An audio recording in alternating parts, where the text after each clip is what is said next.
Episode 10, there we are, in the double digits, liking that. So on today's episode, we're going to be talking about video marketing, specific video marketing in a business sense. So, we do the podcast as video, I'm doing the videos for Hybrid Anchor, I know you do Maven Mondays. So I would say that as business owners, we're probably big advocates of using video as a marketing tool.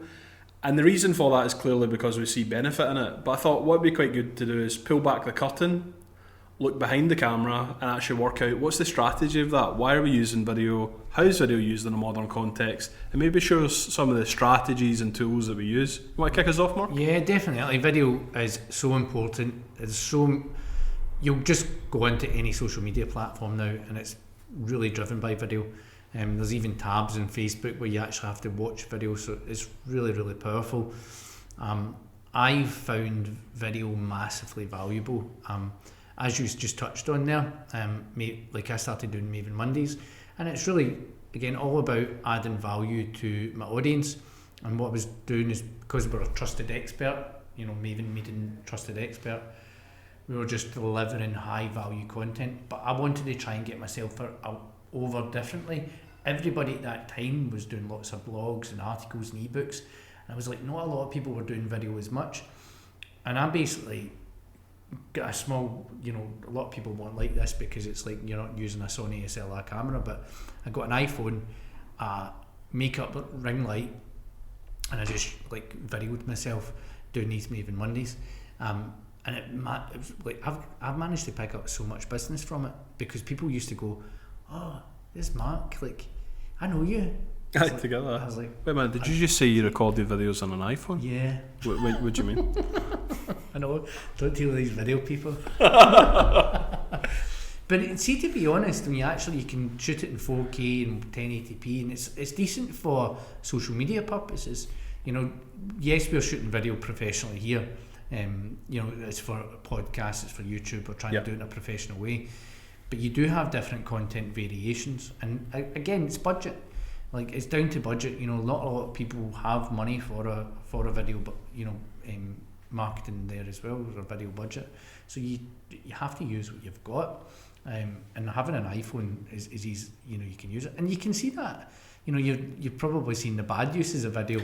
Oh yeah, 100%. People running down the street with hi, and I'm just going to do a video in a day because my favourite's the end of the golf club. So for anybody not watching, imagine you're holding a 7-iron and then just rotate round and the head of the club's the camera, and you're like, right, I feel a bit ill. It's kind of we're kind of dizzy. It's like, oh, I'm a vlogger. Yeah. The things pivoting everywhere. Yeah, and I think video is very much, so we're talking about video as the thing that you use to record, but it's essentially content.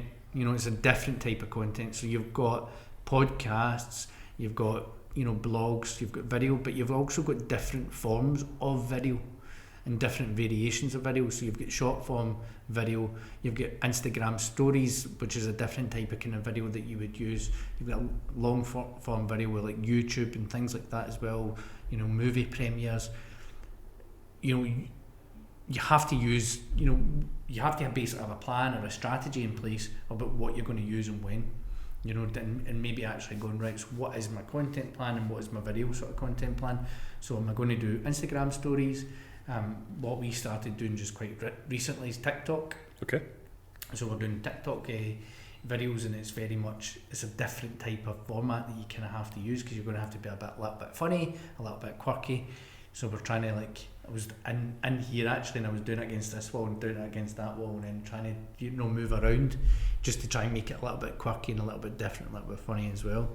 But yeah, definitely having a content plan and obviously having content that builds trust.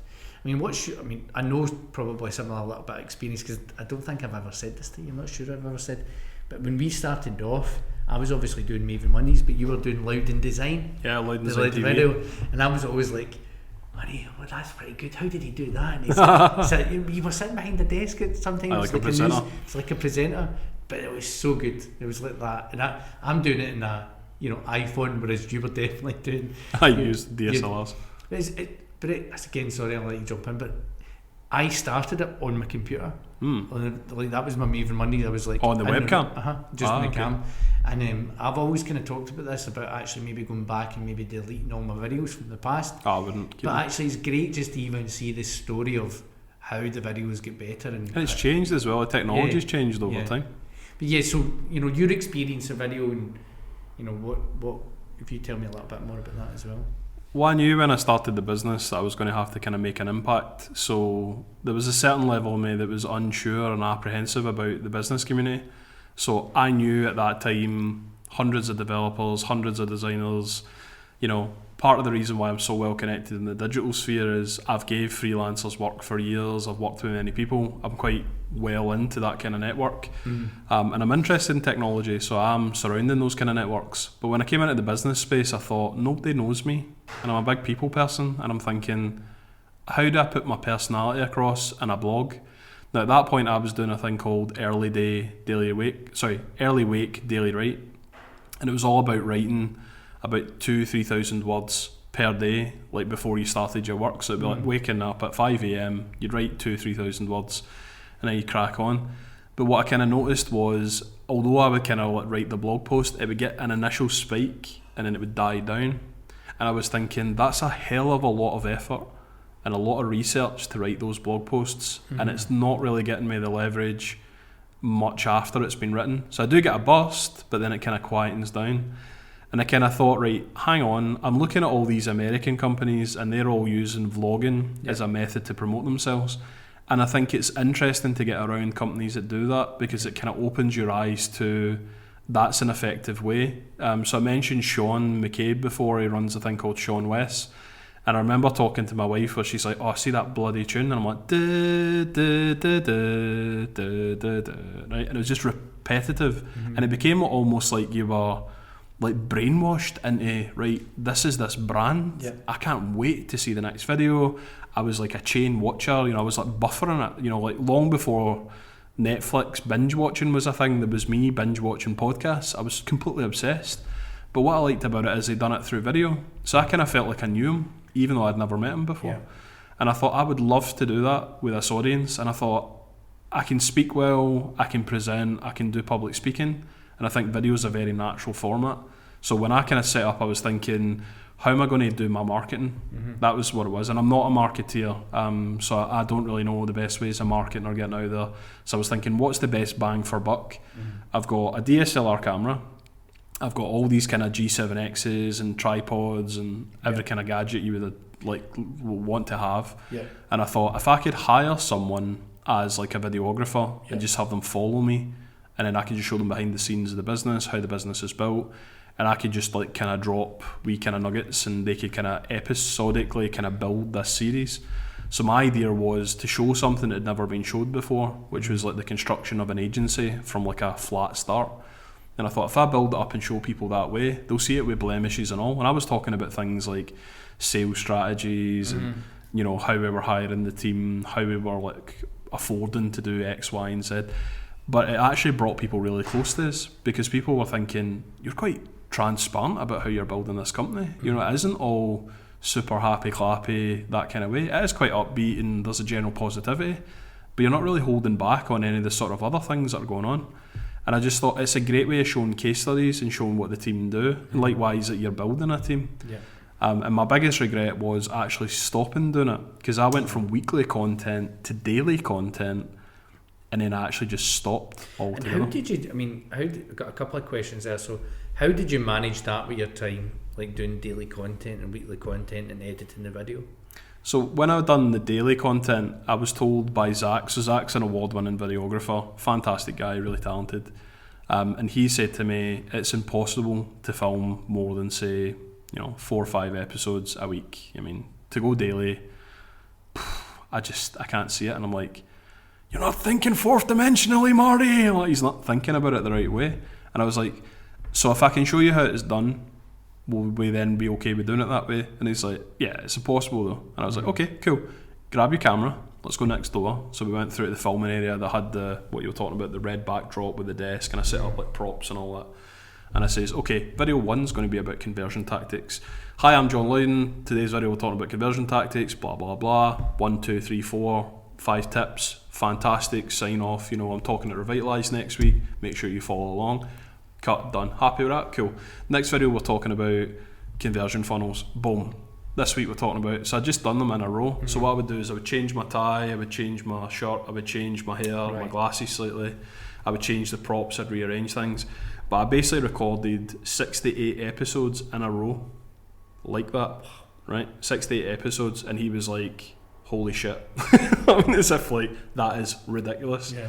And I went, but if you think about it, now you've got the episodes, so you've got all of those episodes, and I'm like, how long do you think it would take to edit a talking head video that's got 2 cameras and maybe a third camera that's doing this kind of thing, and we've got a bit of B-reel that, you could just go out and grab relevant B-reel to what we just spoke about, or get the graphic designers to knock up some images. And he's like, oh, well, you'd probably be talking about like, I don't know, like an hour a piece. And he said, yeah, perfect. So within 1 week, you've effectively recorded 40, and that's like 1 a week for almost a full year. Or if we're doing it daily, that's like, 3-4 full weeks with literally 1 day. So that was like 1 morning of my time to record all that. But going daily, there was other difficulties with it. One of them was actually hitting a saturation point with like what you would talk about, because the business, although it changes very fast, and we were a very fast moving business, there wasn't massive amount of kind of new content to talk about. So we talked about new members of the team, we spoke about clients, we spoke about things we knew, knowledge. But I think the frequency was almost too high for the type of lifestyle that I had in that business at the time. If I was doing a lot of public speaking like Gary Vee or something, I think you could have leveraged that. But I think daily was, I wouldn't say it was a mistake, because we do 3 videos a week just now. So we've got like Monday is a business builder, Wednesday is this podcast, Friday is the flip charts. And that seems like a good mix. And I'm thinking the other 2 days, although I do have other ideas for video content, I'll probably kind of keep them as other types of content just to keep the quality in there. It's a good plan to have what you've got now, is because that's essentially what people watch. People will regularly come in and watch a Wednesday show or a Monday show or a Friday show, and because you've got select themes, whiteboard, what's the other one? Talking heads. Talking heads. Or a podcast, But people then will go, oh great, there's John's talking head video, I'm going to actually sink into that. That's why I kind of came up with a Maven Monday. It was on a Monday, it was only ever Monday we got it. I'm like you as well, I did record some not on a Monday. And it was funny, I was telling somebody, they're like, how do you do this on the magic Monday? of it, I was like, I did it on the Friday. And he was like, blew his mind, he's like, you don't do them on a Monday? No, I just post them on a Monday. He's like, what? He couldn't believe it. See, when we edited the first, so the ones that you would have watched right from the very start, we used to record them through the week. So Jess was in 3.5 days per week, right?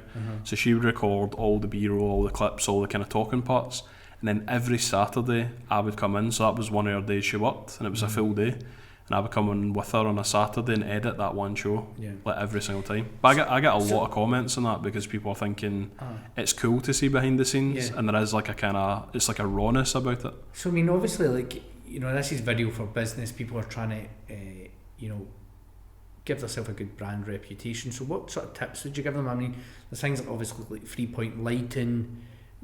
How do they do 3-point lighting? How do they make sure that the audio's right? How do they make sure that the video's right, so that they come across well?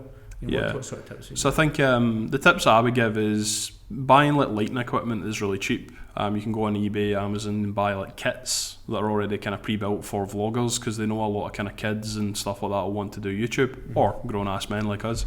But they'll go on there, you can buy a kit. So you can buy lights for not very much money at all.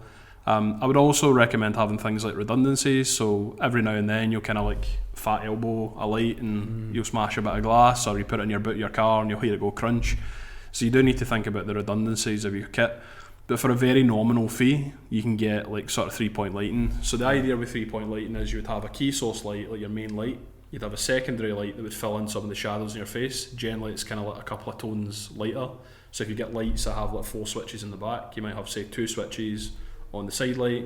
You got your main kind of key light, and then a rim light. So like above us right now, you maybe have that slightly behind, and then you might have something like, we've got a light to the side. You might have like a lamp or some kind of soft, like, I'll call it atmospheric light, and it kind of adds to the depth of field. So when you get that blurry background kind of thing, that's what gives it that kind of scope.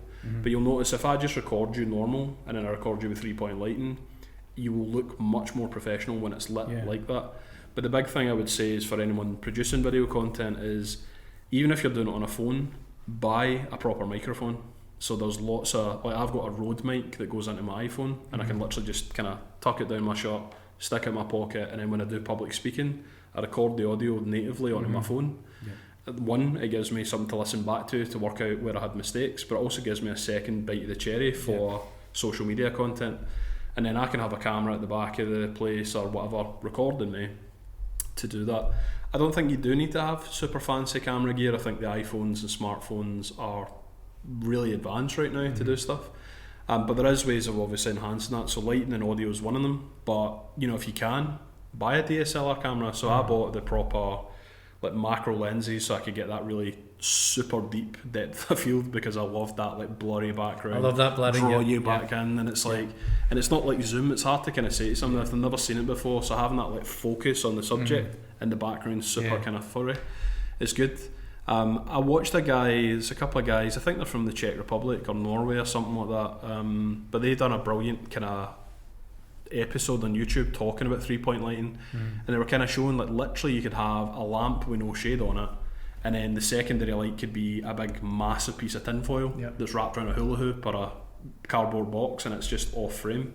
So what it does is it reflects the light in and gives you your secondary source as almost like a bounce light, and then the light behind you could literally be like, you know, a lamp or something that's sitting just out of frame.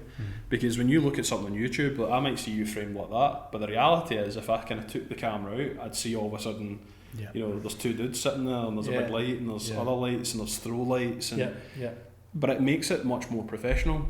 But I think ultimately it'll all come down to audio, but more so it'll come down to delivery. So when if your content's not good and you don't know your content and you're all it's really hard to engage, and it's hard to and I feel bad about people that are not naturally good at speaking and they maybe are a bit stumbly when they speak. It's difficult for them to compete in that kind of world. Whereas if you are a public speaker or you're interested in professional speaking, you'll generally come over better. But that's like a videographer's best friend in the sense of it's just like go and it's done. And there's no like a you said and then you know, like you've got like a tale, you know, you've got something you keep repeating that same mistake, like and then you're like, oh, is it and then? Is that what you're saying? You know, like you're kind of stuttering. So that would be my advice for it to kind of like do that. What about yourself? I'm very much going down the sort of budget route and using mobile phones more often, and it's because of the platforms are really kind of driving us down that way. So Facebook stories, Instagram stories, even LinkedIn stories have grown massively, and they all want the shot in a portrait way, so obviously the phone round the other way rather than the landscape way. So you have to have it like that, and I've actually started to learn different ways of using the video. So I never actually went into TikTok for a good while, and it was my daughter was on TikTok, and I was like, this obviously isn't, I mean, it's the fastest growing social media channel, right? And it's kind of mainly video channel.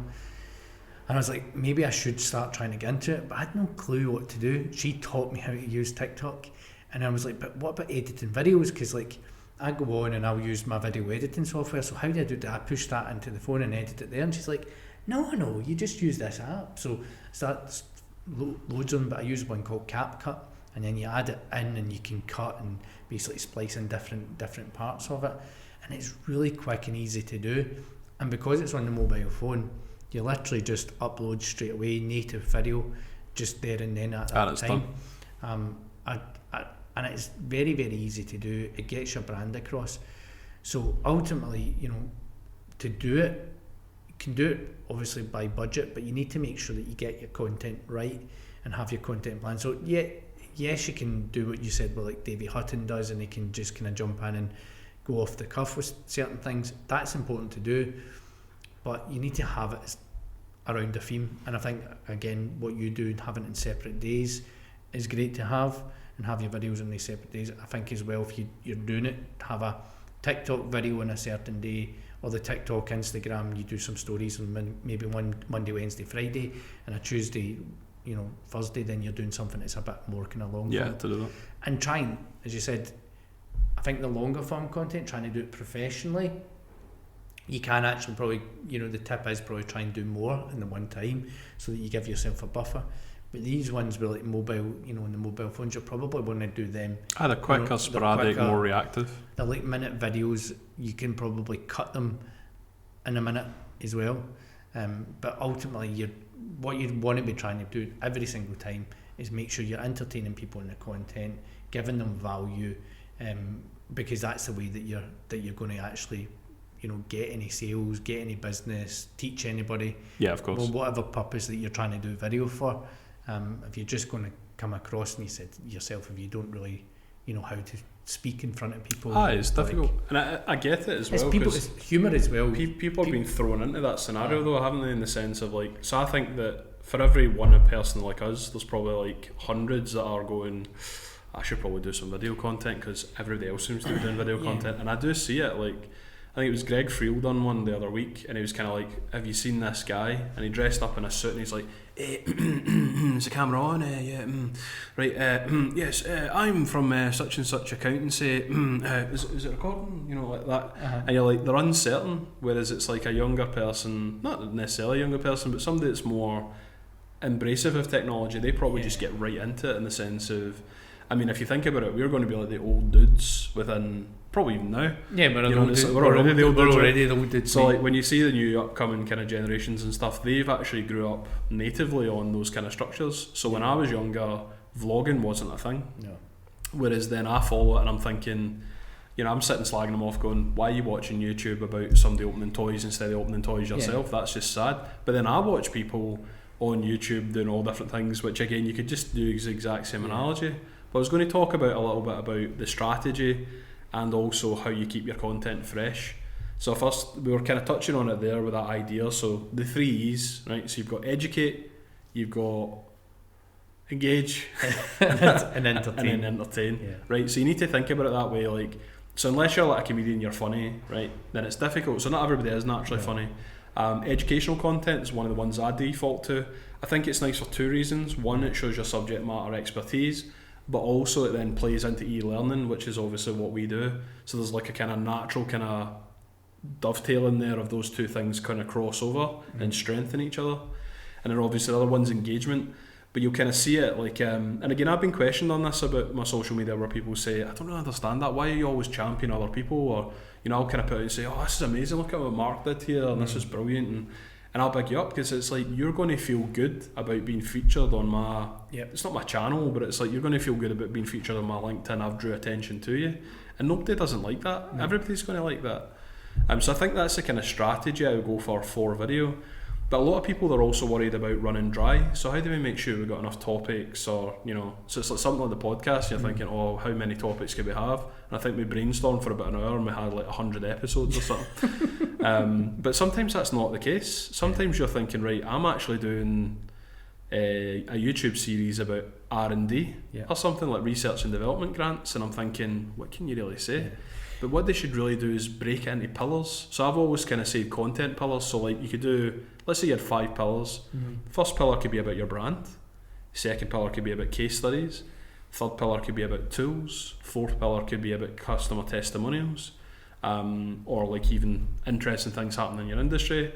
And the fifth one could be something else like frequently asked questions, where you just take one question each week. So you had that like Gary V done, Ask Gary, right? And it's just, you make a format that's for that. Now there's 5 different pillars, so you could think, right, what can I think of for this, what can I think of that, and do like a kind of mind map, and it'll give you loads of episodes rather than sort of going, oh sugar, what do I do now? You know what I mean? Because it can catch you off guard and you're thinking, I need to think of 20 episodes pretty quickly. Another thing as well is maybe use tools that are out there. So it's similar with, if you're coming up with content ideas or new ways to get found online. So we're doing SEO quite a lot for a lot of companies, and we're kind of stuck for like what we're going to write about or what are people searching for. There's a couple of tools, one called Answer the Public. So basically pulls together all the questions that people ask on the internet. So if you talk about tenders, you go like that, you type in the keyword tenders, it will give you every single question what people are asking. If you answer that question, you're answering it for somebody, you're answering it for the audience, you're answering it for the public, so other people will be asking that question. So you do it, and you make sure that your video's right, it's optimised right, it's going to get pop up in the Google search results, is going to get more views. I follow that video. That's actually a brilliant thing as well. See what you said there in the sense of answering a question. And again, that's a brilliant way of doing a video. And it was one of the guys that I know that he's generated thousands of videos over the last, like, say, I think 8 years or something he's been doing it for. Massive following.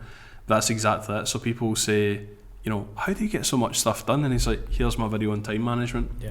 How do you record your videos? Here's my video on how I do my videos. And it's like everything, almost every question, even probably to the point where if you asked him a question, he'd be thinking, I'll do it as a video first, because then I can reuse it in the future as like the ultimate FAQs. Yeah. And it's such a brilliant way of doing it. Because it was that Marcus Sheridan, they ask you answer. So Marcus Sheridan, do you know this guy? I've seen this. So he started kind of using HubSpot, but he was a swimming pool salesman, and basically his business was going under, and he basically started answering people's questions online, and his business turned round. So he's now written a book and all that sort of stuff, but he does that, the ask you answer, and he gives you sort of 5, now I can't remember the 5, but it's like people ask for the best of, people ask for comparisons, people ask about price, and then I can't remember the other 2, versus maybe, versus that. So if you start answering these type, because that's what people ask, and then you're answering the audience. Another tool you could do is question database, and even just check Google, you know, your Google autocomplete. If you type in, you know, it starts to kind of autocomplete what people are doing. They give you lots and lots of topics that you can start doing. But yeah, I think having a strategy is ultimately really, really important. So I totally agree with you on that. Well, I think it's, you're not just making video for video's sake. And I think it can come off like that to other people in the sense of, like, right, I get it, they're doing video. But it's generally people that are asking that have never seen the benefits of it. Like, I still always remember I was in the Village Hotel, like here in Glasgow, it's just one of the hotels, standard business, sitting having a meeting and having a coffee prior to the whole Zoom boom generation. Yeah. But we're sitting there having a coffee, and a guy tapped me on the shoulder and was like, "Are you Loudon Design?" And I was like, "Well, I'm not Loudon Design, but I'm the guy that runs Loudon Design, yeah." And he's like, "Oh, I've seen your videos," like with a kind of and I'm like, yeah, no, that's us, cheers, like that way. And then he went away again, and then I was talking to this client, and another guy came up to me and he was like, kind of, you know, that way they like walk by you and then they're like, and they look at you again and they say, "Are you John Loudon?" And I was like, "Yeah, no, that's me." And he's like, "Oh, I've seen your videos, mate, on LinkedIn. Aye, that's class. Aye, and what is it you do?" And he's like, "Oh, I run a drone company. Aye, that's cool. Aye, no, keep it up, man, it's awesome, right?" And I turned to the other guy, I was selling him video, and I thought, you'll think that's staged. Like, you would think that's staged in the sense of, I've had 2 guys walk up to me and say, "There's what it is," and I'm like, I don't think I need to make the case for video. That's pretty much the power of video. I had the exact same thing. People thought that they knew you because they watched you on a Maven Monday or watched you on video. As if I've met you but before. It's good though, because that's essentially what you want to do, is you want to get your personality across, you want to build relationships. So done what I was aiming it for to do with that. That's brilliant. So let's summarise then. What's your belter for today? My belter for today is, if you're doing video, it's essentially content. So think about content marketing, and the content marketing is really to try and make sure you engage, entertain and educate someone. But to do that, you need to find out what your tilt is. What is your niche? What are you good at talking about? Yep. And I think, you know, people are maybe a bit worried, and I'm like, I don't know what I'm going to look like in video, or I'm a little bit scared. See, if you're passionate about something, you will talk about it. You know, if it's your football team, people go, "Oh yeah, we'll talk about the football team." They can talk about it for hours because they're passionate about it. So find something that you're passionate about in business. I'll override it. And override it. You'll find it really, really easy to do. So that's my business belter. My business belter would be making sure that you're offering value to the person, so like the content you're creating is not just content for the sake of content. Like, really think about, like, what's the best value you can give. What I would say to the people that are kind of nervous about how they look on camera, you know, John Loudon does this, so you've got my permission, you're absolutely fine. It can't be any worse than that, and it still comes off well. So if I can do it, you can definitely do it. That's absolutely it. Anybody can do it. Okay, so thank you very much for tuning in or watching the podcast today. As always, we appreciate your feedback. So please leave it in the comments box and we will get back to you. And again, if there's any questions, we will make sure that we'll fill these out in upcoming episodes. And please share, like, subscribe if you've not already. It's greatly appreciated as well. So it's a goodbye from me. That's goodbye from me. Catch you next week, guys. Thank you.